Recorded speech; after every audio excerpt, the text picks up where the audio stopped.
स्वागत है भाई, स्वागत है सम्मानीय योगी जी।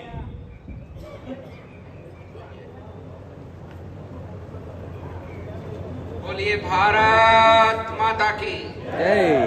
भारत माता की जय। भारत माता की जय। आज सदस्यता अभियान के इस कार्यक्रम के अंतर्गत आप सबके बीच में आप सबके दर्शन करने का हमें सौभाग्य मिला है। आप सबकी सादर उपस्थिति में इस कार्यक्रम में उपस्थित हमारे महाराज राजा श्री संध्यानाथ जी, उपस्थित हमारे अतिथि के रूप में, और आप सबको चुनाव के अंदर भारी विजय दिलाने के उद्देश्य के साथ में पहुंचे ऐसे हमारे उत्तर प्रदेश से विधायक श्री दिनेश रावत जी, उपस्थित यहाँ पर हमारे जिला के अध्यक्ष मनसाराम जी, उपस्थित हमारे बीच में पूर्व मंत्री हमारे यहाँ से श्री लक्ष्मी नारायण जी, मैं उनको भी सादर प्रणाम करता हूँ। और आपका मार्गदर्शन हम सब कार्यकर्ताओं को मिले, जिससे कि राजस्थान में आने वाले समय पर एक मजबूत भारतीय जनता पार्टी की सरकार स्थापित हो। मैं यहाँ पर उपस्थित हमारे बीच में हमारे विधायक महोदया श्रीमती शोभा चौहान जी, उपस्थित हमारे बीच में हमारे जैतारण से विधायक अविनाश जी गहलोत साहब, उपस्थित हमारे बीच में हमारे पूर्व विधायक श्री संजना जी, उपस्थित लक्ष्मी जी पूर्व विधायक जी, राजेश तंवर जी, और हमारे प्रफुल्ल जी ओझा जी जो कि हमारे सदस्यता अभियान के प्रभारी हैं और जिला प्रभारी भी हैं, दूलीचंद सैनी जी प्रभारी विधानसभा, पंकज त्रिवेदी जी संयोजक हैं, राकेश पवार जी हैं, नरपत सिंह जी मंडल अध्यक्ष हैं, और सभी हमारे मंडल अध्यक्ष यहाँ पर इस कार्यक्रम में पहुंचे हैं। हमारे भारतीय जनता पार्टी के कार्यकर्तागण पहुंचे हैं। आप सबकी सादर उपस्थिति में मुझे पूर्ण विश्वास है कि ये कार्यक्रम और जिस उद्देश्य से आज हम सब यहाँ पर मिले हैं कि हमें ज़्यादा से ज़्यादा बड़ी से बड़ी संख्या में भारतीय जनता पार्टी के सदस्यता अभियान को आगे बढ़ाना है और बड़ी से बड़ी संख्या में हमारे राजस्थान प्रदेश के हमारी जनता जनार्दन को भारतीय जनता पार्टी के साथ में जोड़ना है। बंधुओं, ये पार्टी और इस पार्टी का संगठन और इस पार्टी की विचारधारा, मुझे ज़्यादा इसके बारे में आप सबको बताने की आवश्यकता नहीं है। आप भली भांति जानते हैं, बहुत से बुजुर्ग कार्यकर्ता भी यहाँ पर बैठे हैं जिन्होंने इस पार्टी को सिंचित किया, इस पार्टी का निर्माण किया, और ये पार्टी सत्ता में आने के उद्देश्य से नहीं बनी है। ये पार्टी का उद्देश्य एक राजनीतिक संगठन बनाने का उद्देश्य केवल और केवल इस राष्ट्र को आगे बढ़ाना और धारा 370 और राम मंदिर बनाना, यही इस पार्टी का, इस विचारधारा के साथ इस संगठन का मूल उद्देश्य रहा।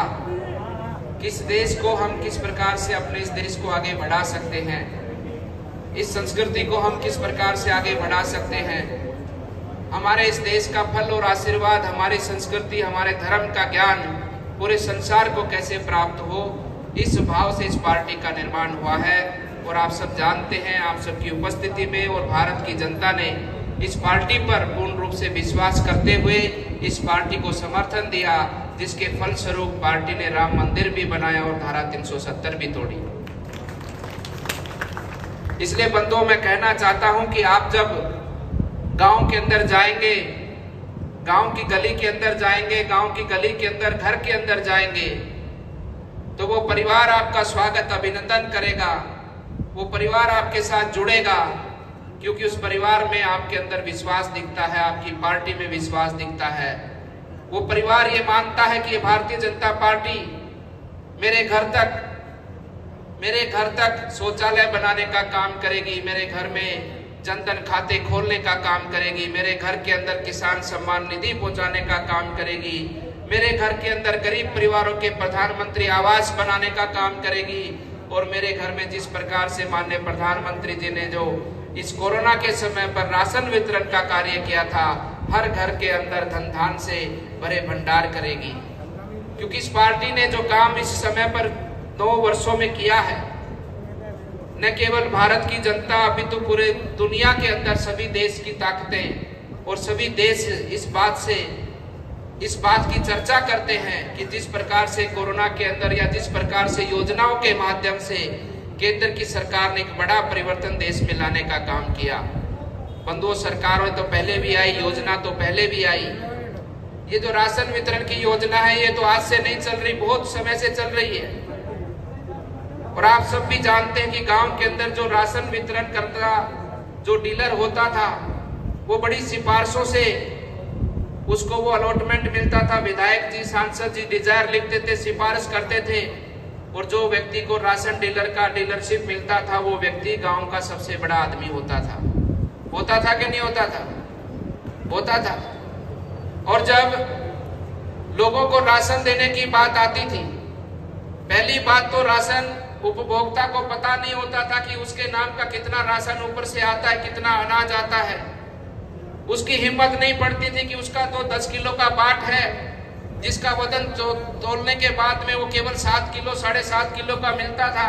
उसकी हिम्मत नहीं पड़ती थी कि तेरे इस बाट का वजन कम है, तो हमें वजन से भी मारता है, और ताकड़ी के नीचे भी एक चुम्बक चिपका के रखता था, उससे भी मारने का काम करता था। लेकिन हिम्मत नहीं होती थी, क्योंकि उसको पता था कि अगर तू बोलेगा तो अगली बार से तेरा राशन में नाम ही कट जाएगा। आप जानते हैं कि अपने यहाँ पर बुजुर्गों की पेंशन आज तो नहीं मिल रही, पहले से मिलती थी। पहले 200-300 जो भी पेंशन आती थी गांव में, जो पेंशन देने आता था वो भी उसमें से 50-20 रुपए जेब में रख लेता था, और जिसको पेंशन मिलती थी उसकी हिम्मत नहीं पड़ती थी कि भैया मेरे 50 रुपए भी दे दे, ये तो मेरे नाम के आए हैं, क्योंकि उसको पता था अगर ज्यादा बोलेगा तो अगली बार पेंशन ही नहीं आएगी। ये वास्तविकता थी कि नहीं थी? लेकिन आज पैसा सीधा खाते में जाता है। राशन जितना ऊपर मोदी जी भेजते हैं उतना राशन मिलता है, एक दाना भी कोई नहीं चुरा सकता। इसलिए बंधुओं, इस अभियान को लेकर हम जनता के बीच में जाएंगे, लोगों के बीच में जाएंगे। ये राजस्थान की जनता आपका अभिनंदन करेगी, स्वागत करेगी, और आपको बैठाएगी, और खुशी खुशी से भारतीय जनता पार्टी के साथ जुड़ेगी, क्योंकि वो जानती है और ये मानती है कि ये भारतीय जनता पार्टी राष्ट्र के लिए काम करती है। जिस प्रकार से एक सैनिक अपने देश की रक्षा सीमा पर खड़ा रहकर करता है, ठीक उसी प्रकार से भारतीय जनता पार्टी की विचारधारा और भारतीय जनता पार्टी का कार्यकर्ता राष्ट्र के लिए जीता है, अपनी संस्कृति के लिए जीता, अपने देश के लोगों के लिए जीता है। इसलिए बंधुओं, इस अभियान को हमें घर घर तक पहुंचाना है। घर घर को इस अभियान के साथ एक एक हमारे भाई बंधुओं को, एक एक हमारी माता बहनों को इस अभियान के साथ में जोड़ना है, और सबको सदस्य बनाकर अपने इस देश के निर्माण के साथ में सहभागी हम सबको बनना है। ये देश का जो निर्माण हमारे सम्मुख आज वर्तमान समय में हो रहा है, हम सब इसके सौभाग्यशाली हैं, भागी हैं। ये तो मैं तो कई बार सोचता हूँ कि भगवान का विधायक जी हम सब पर बहुत आशीर्वाद है। हमारे पूर्वजों ने किस प्रकार से आंदोलन किए, किस प्रकार से गोलियां खाई, लाठी खाए, डंडे खाए कि हम राम मंदिर बनाएंगे, हम राम मंदिर बनाएंगे। करते करते मर गए, आखिरी दम तक भी अपनी पीढ़ियों को, बच्चों को बोल कर गए कि बेटा राम मंदिर बनाना है। ये तो हमारा सौभाग्य है कि आज भगवान ने हमें ऐसे कालखंड में जन्म दिया, और आज हमारे सामने राम मंदिर का भूमि पूजन हुआ और हमारे सामने बनकर तैयार होगा। ये बहुत बड़ा सौभाग्य हम सबका। उसी प्रकार से हमारा सौभाग्य है कि आज हम इस भारत के निर्माण में हम सहभागी हैं। भारत को आगे बढ़ाने में आज हमारी भूमिका है। ठीक उसी प्रकार से आप विचार करेंगे और सोचेंगे कि एक समय पर 900 वर्षों तक संघर्ष किया, 900 वर्षों तक लड़ाई लड़ी, और तब जाकर कभी हमको आजादी मिली। और उस समय के कालखंड में भारत के अंदर एक ही आवाज चारों कोनों से आती थी। कोई किसी धर्म का मानने वाला हो, किसी भाषा को बोलने वाला हो, किसी संस्कृति में जीने वाला व्यक्ति क्यों ना हो, लेकिन भारत के हर एक कोने से एक ही आवाज कि हमें आजादी चाहिए, हमें इस गुलामी से मुक्ति लेनी है। और उन लोगों ने, उन शहीदों ने, उन आजादी के दीवानों ने एक पल भी नहीं सोचा कि मेरा क्या होगा, मेरे को गोली लगेगी, मेरे को फांसी में लटका दिया जाएगा। कोई चिंता नहीं, कोई संकोच नहीं, कोई डर नहीं, कोई भय नहीं, सिर्फ और सिर्फ ये जुनून कि मैं मरूं तो 100 बार मरूं, लेकिन मेरे बच्चों को आजादी की इस सुनहरी उज्जवल भविष्य में इस भारत के अंदर आजादी से जीने का हक मिले। इस भाव से उन लोगों ने उस समय की लड़ाई को लड़ा है, और आज वही भाव की आवश्यकता इस भारत भूमि को, इस भारत माता को है। आज वही भाव हमारे अंदर होना चाहिए कि आज वर्तमान समय हमारे भारत का ऐसा सुंदर नेतृत्व हम सबको मिला है, ऐसी उसके अंदर विचार, ऐसी भारत माता के प्रति सेवा करने की लगन, कोई स्वार्थ नहीं, कोई महत्वाकांक्षा नहीं। स्वार्थ है तो भारत माता को आगे बढ़ाना, महत्वाकांक्षा है तो हमारे देश के गांव गांव तक योजनाओं के माध्यम से हर परिवार को गरीबी रेखा से आगे बढ़ाते हुए वो हर सुख सुविधा उस परिवार को मिले। ये दो ही देव मात्र उस व्यक्ति के हैं। ऐसा नेतृत्व हम सबको मिला है, ऐसा व्यक्तित्व हम सबको मिला है, ऐसा संगठन हम सबको मिला है। इसलिए बंधुओं, इस वर्तमान समय में भी हम सबको एकजुटता के साथ में, हमें आज मरने की जरूरत नहीं है, आज हमें प्राणों की आहुति देने की जरूरत नहीं है। केवल और केवल हमें आवश्यकता है कि आज हम ये संकल्प लें कि आज हम मेहनत करेंगे, पुरुषार्थ करेंगे और अपने भारत को ईमानदारी के साथ में आगे बढ़ाएंगे। अपने भारत को आगे बढ़ाते हुए हम अपने आने वाली पीढ़ी को एक संपन्न भारत देंगे, हमारे आने वाली पीढ़ी को एक आत्मनिर्भर भारत देंगे, हमारे आने वाली पीढ़ी को एक विकसित भारत देंगे। इस प्रकार का संकल्प लेके आज हमें चलने की आवश्यकता है। और ऐसे संकल्प बहुत सौभाग्य से हमें मिलते हैं। उस पीढ़ी का सौभाग्य था कि उनको मातृभूमि के लिए मर मिटने का सौभाग्य मिला, और आज की पीढ़ी को हमारा सौभाग्य कि हमारी मातृभूमि के लिए हमें कुछ करने का सौभाग्य मिला है। इसलिए बंधुओं, ऐसे व्यक्तित्व के साथ जुड़कर, ऐसी पार्टी के साथ जुड़कर, ये पार्टी सत्ता प्राप्ति के लिए नहीं है, ये पार्टी अपने प्रदेश को और देश को आगे बढ़ाने के भाव से काम करती है। ये पार्टी अपने धर्म की, संस्कृति की स्थापना के लिए काम करती है।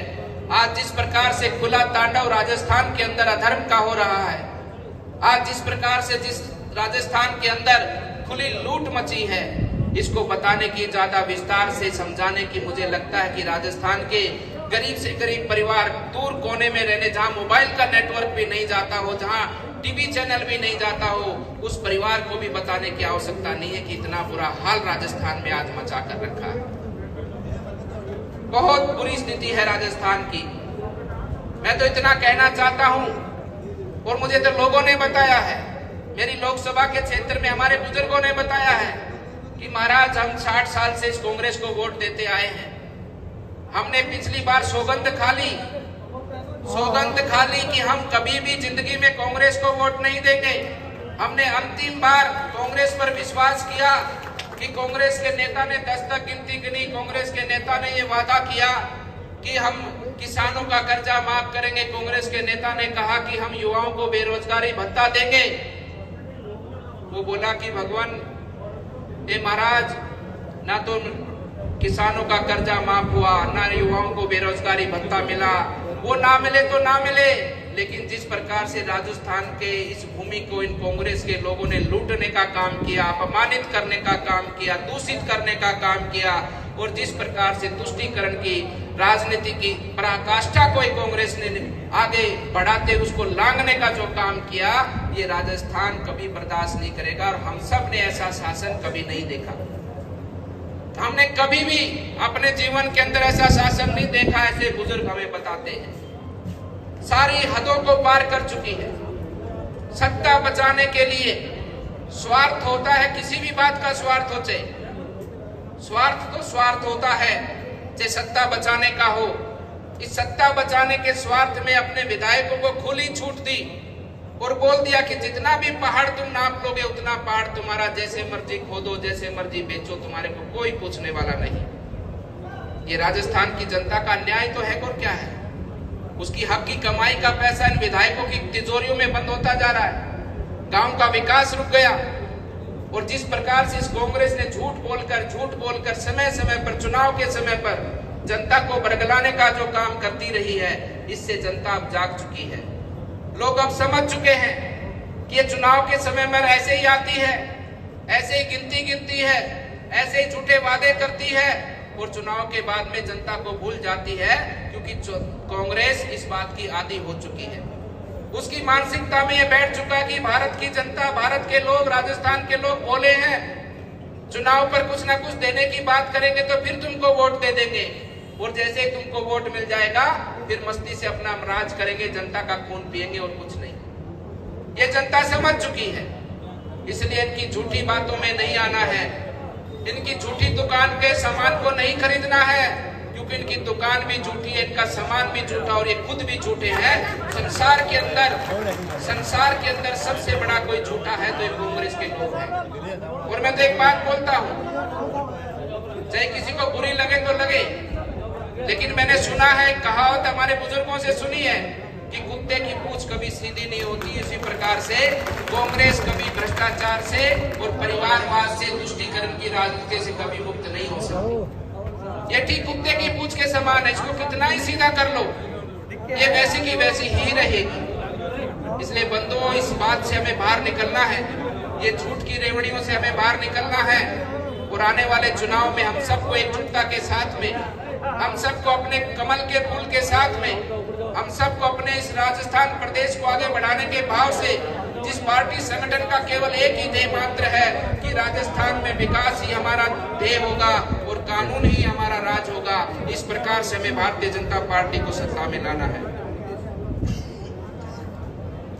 इसलिए बंधुओं, इस सदस्यता के अभियान के साथ जुड़कर हम सबको इस पार्टी के उद्देश्य को जन तक पहुंचाना है।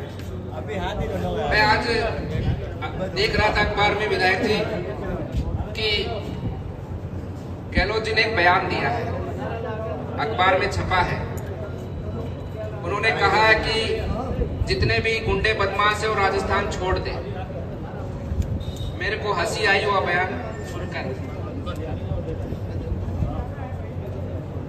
उन्होंने बयान दिया कि जितने भी गुंडे हैं राजस्थान छोड़ दे, जब चुनाव का समय आता है तो राजस्थान छोड़ दे। और अभी भी अंदर खाते उन्होंने क्या कहा है उन गुंडों से, बदमाशों से, क्योंकि गुंडों से इनके रिश्ते हैं, माफियाओं से इनके रिश्ते हैं। उनको कहा कि जब तक चुनाव होता है, जब तक तुम कर्नाटक में चले जाओ, तुम्हारी टिकट बुक करा देता हूँ, चुनाव के बाद में फिर आ जाना अगर हम सत्ता में आ गए।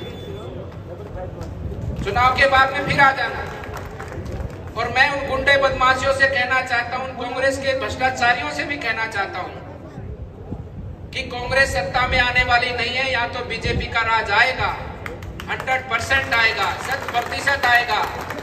और आप लोग समय से अपना राशन कार्ड बंगाल का बनवा लो, कर्नाटक का बनवा लो, और बीजेपी का राज आने के बाद में इन गुंडे बदमाशों को राजस्थान में छुपने की जगह नहीं मिलेगी, कहीं छुपने की जगह नहीं मिलेगी।